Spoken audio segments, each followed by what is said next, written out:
Hello viewers and welcome back to our India reset. Sorry last week में आप लोगों के साथ इतना कनेक्ट नहीं कर पाई।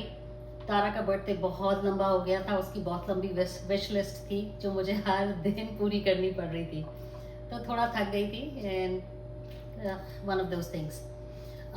एनीवेज, इस वीक हम जो बात करेंगे वो है इंडिया आने के प्रोसेस में क्या क्या स्टेप्स आपको लेने पड़ते हैं। थोड़ा सा बोरिंग है बट रेलेवेंट है, क्योंकि ये सबसे लंबा स्टेप होगा इंडिया आने से पहले। तो इसमें 4-5 मेन चीज़ें हैं। पहला तो है OCI कार्ड। OCI कार्ड बोले तो overseas citizen of India card. ये कोई ग्रीन कार्ड नहीं है, ये बेसिकली उन इंडियंस के लिए है जो इंडियन पासपोर्ट होल्डर्स नहीं हैं, बट दे वांट कि हम वापस इंडिया में जाके रहें या वहाँ काम करें या उनके बच्चे वहाँ पढ़ें। तो वो सारी चीज़ें, आप घर भी खरीद सकते हो, रेजिडेंशियल प्रॉपर्टी वगैरह, तो उन सब चीज़ों में वो आपकी बहुत हेल्प करता है। और उसके बिना तारा का स्कूल वगैरह वहाँ पे नहीं हो सकता। लाइक एवरी गवर्नमेंट प्रोसेस, सरकारी प्रोसेस है, खूब रेड टेप है, तो इसको लेने में टाइम बहुत लगता है। पर ठीक है, अब हम इस हफ्ते के बाद से इसका प्रोसेस शुरू कर देंगे अप्लाई करने का। उसके बाद जो सबसे इम्पोर्टेंट चीज़ है, और वो शायद सबसे ही इम्पोर्टेंट चीज़ है हमारे लिए, वो है तारा का स्कूल। उसको ICSE बोर्ड में डालना है, CBSE, IB बोर्ड, कौन सा देखना है अभी हमें ठीक से नहीं पता। हम सबकी रिसर्च कर रहे हैं टू डिसाइड उसके लिए बेस्ट ऑप्शंस क्या है।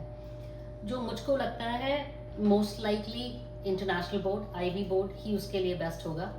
ट्रांजेक्शन थोड़ा आसान होगा उसके लिए वो करना, बट डिसाइडेड कुछ नहीं है अभी, स्टिल रिसर्चिंग।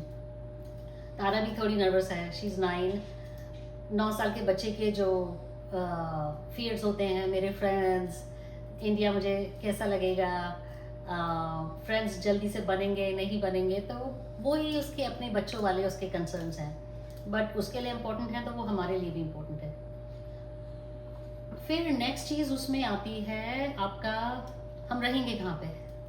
इंडिया में बहुत सारे ऑप्शंस हैं हमारे पास रहने के, बट जो फाइनल लास्ट 2 हमने डिसाइड किए थे उसमें एक था कलकत्ता, क्योंकि आनी कलकत्ता से हैं और कलकत्ता में एजुकेशन भी अच्छी है। और दूसरा था देहरादून। देहरादून में मेरा भाई रहता है, उसकी फैमिली रहती है, और वहाँ पे भी स्कूल्स बहुत अच्छे हैं। पर क्योंकि हमारे घर में डेमोक्रेसी है, उसके लिए वोट पड़े और आनी और तारा का वोट कलकत्ता के लिए गया। सो मोस्ट लाइकली हम लोग कलकत्ता ही मूव करेंगे। उसके बाद नेक्स्ट क्या है, प्रोफेशंस। आनी इज थिंकिंग कि मैं रिटायर हो जाऊंगा, वो कुछ और करना चाहते हैं, social work, not for profit work, या किसी कॉज के साथ जुड़ना। मालूम नहीं, आनी को भी क्लैरिटी नहीं है, बट वो सोच रहे हैं कि ऐसा ही कुछ करना मैं शायद करूँगा। मैं अभी रिटायरमेंट के लिए बिल्कुल भी रेडी नहीं हूँ। I have a good career, तो इसी कंपनी के साथ या किसी और कंपनी के साथ या शॉर्ट टर्म गिग्स, मुझे भी क्लैरिटी नहीं है, बट अब सोचना शुरू किया तो होते होते चीज़ें भी हो ही जाती हैं। ये हमारे 2-3 सबसे इम्पोर्टेंट टॉपिक्स हैं जिन्हें हमें क्लैरिटी के साथ रेजोल्यूशन ढूंढना है इन सबका आने के लिए, ताकि हमारा ट्रांजेक्शन स्मूथ रहे।